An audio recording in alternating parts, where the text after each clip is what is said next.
My ex-best friend is a liar. When I first moved back to the city that I'm from, I was so excited to see her and we made plans to hang out. I let her choose the day, I let her choose the time because I know that she just had a kid and that was just how it had always been with us. She calls me, she lets me know when she's available. I do work full-time, but at the time I had just moved back, so it was like I wasn't working that week, so it didn't matter to me. Yes, and she never asked me though what worked for me, and she never asked me if I was working or like what time worked for me. She simply picked the day, which was a Thursday, and picked the time, which was like 11 a.m., something like that, 12 a.m.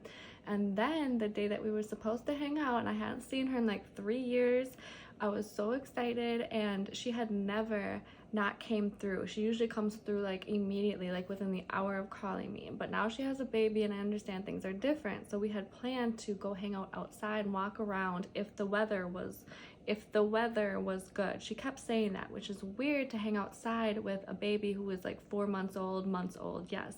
And it was kind of rainy time. It was like the rainy and kind of cold, like 50 degrees. So I don't know why she kept saying, we're going to go hang out outside if the weather's good. I should have caught on, right? I later found out, right, she kept saying that.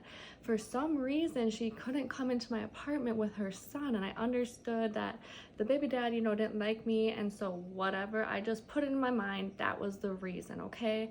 Whatever. I'm not getting into it exactly. So, okay, I'll meet with you outside, even though, you know.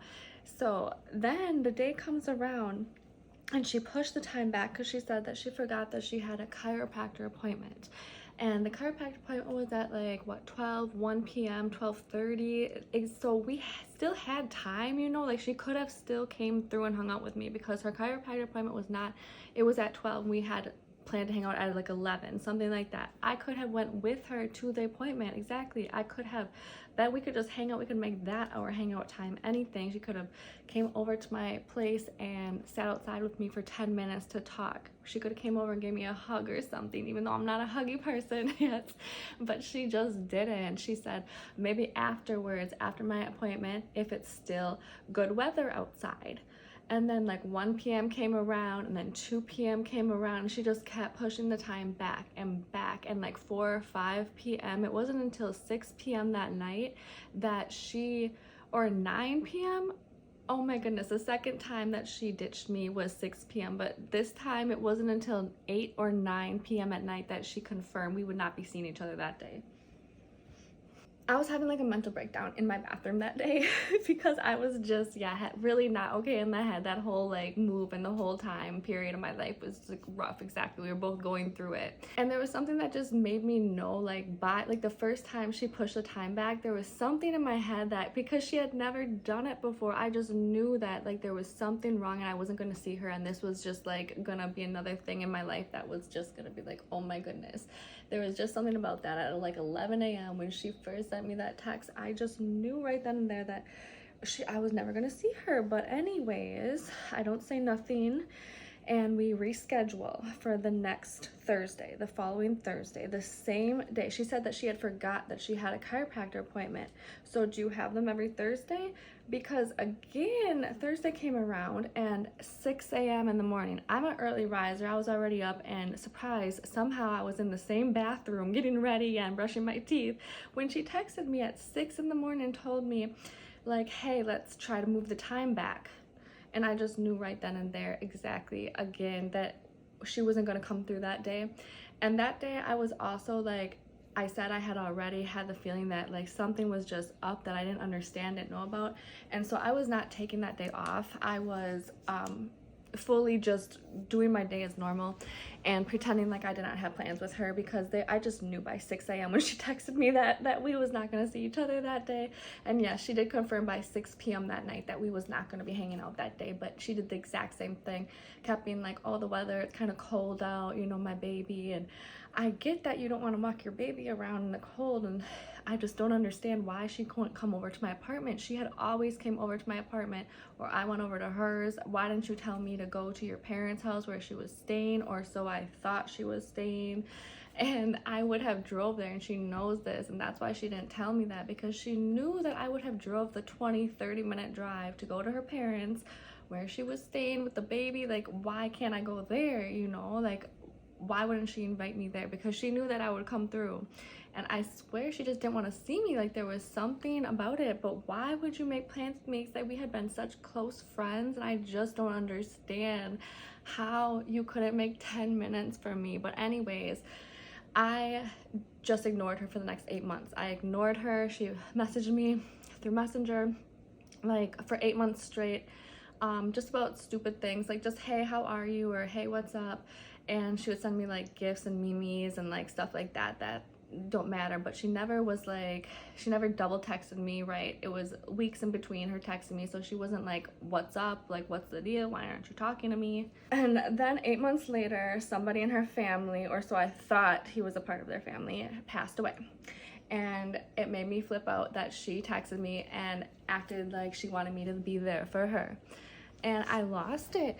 And I just explained to her 8 months later on that day that, hello, I'm very, like, I feel like you left me, like, to just, you know, like, I really needed you to be there for me, and you just, like, ditched me. Like, you literally ditched me. And that I didn't understand, because she had never acted or been like that before. And we talked about it. I didn't raise my voice, I didn't swear, I didn't cuss, like through messaging, yes. And so we talked about it like grown adults. We're good, right? So we're on the same page now. And so we're both back to being okay. And then we made plans to hang out again. She did. She made plans with me. I did not make plans with her. I didn't encourage the situation. She was the one who, again, for the third time, said maybe we should go walk around downtown when a farmer's market comes out. Yes, yes. And I wasn't even in the city. I was in the other city that I go back and forth between. And it was a Monday that she said that Wednesday night at like 5 p.m. when it starts, we should hang out. 3 p.m., 4, 5, something like that. And I just knew that she wasn't gonna come through. And so that Monday, when I was 2,000 miles away in a different city, I said, sure, I will see you there that Wednesday night. And that Wednesday came, and I was losing it. I was a little mentally, right, because I just kept checking, like at 1 p.m. I worked that morning, and then I get done at like 12.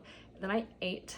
And then I was on my phone, and I was just sitting there. I just like kept refreshing, and I just kept going into the messages, and I was having a little episode, exactly because she never messaged me. She didn't message me at 8 in the morning, and then I started getting nervous around like 12, right? Like maybe she might actually message me and I might be wrong. And then 1 p.m., I don't know, it was probably, 2 p.m., 1 p.m., 2 p.m. is when I started losing it, because I just knew, because why wouldn't she even message me? Right, she should have like confirmed plans. She not only ditched me like she did the first 2 times, at least the first 2 times she was in conversation with me throughout the day. This time she literally no call, no show. No call, no show. Even though we had just had a huge falling out, we came together as adults and we talked about it, and I explained to her my feelings and how I really needed her to be there for me. I literally used those words, that I was really going through a rough time and I really needed her to be there for me. And then she ditches me. No call, no show though. No call, no show is just disrespectful. I don't know if she's got memory, like I don't know if she completely forgot, but come on, how in the world? And that was the day that I started being mean to her. But again, like I was questioning her, as in my meanness.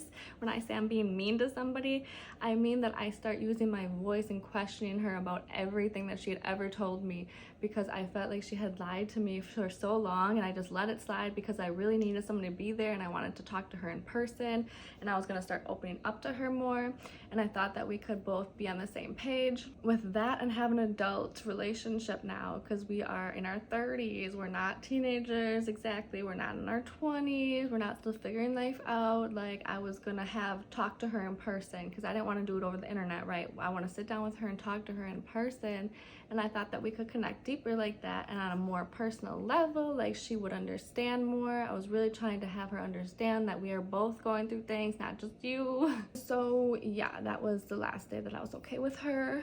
And And like, yeah, I was very sad because like we had just always gotten along so good, and she was like somebody that just, you know, I felt comfortable around. And I just don't know what happened. I didn't know that she lied. Like, I literally believed this girl. Like, I believed everybody but her. Like, I don't know what was going on. And the funny thing is, like, in 2019, 2018, like, she started, like, I started distancing myself from her. And I had not really planned to ever talk to her again until I moved back. And I really needed a friend, right? But, like, girl, I know I should have just never talked to her again, because she wasn't there for me. In 2018 and 2019 was when she started like not being there fully for me, and I just kind of let it slide a couple times. But like then I like really needed her to be there for me for like the first time in my life, you know. I never really needed that, you know. And so now it was just like, it's just different. It's really different now, and I will just never understand it, especially since we literally had a heart-to-heart, and then she no call, no shows. Like, why? And she never brought it up, and I tried to explain that to her. And so ever since that day, I just started messaging her like all my questions, telling her that I didn't believe this, and like I don't understand, like questioning her about her apartment, and I kept questioning her about her car. I just wanted like answers. I just want to know the truth. I was so confused. I felt like my friend that I had known for like 20 years, I didn't know her at all anymore. Like, who are you? Why do people lie?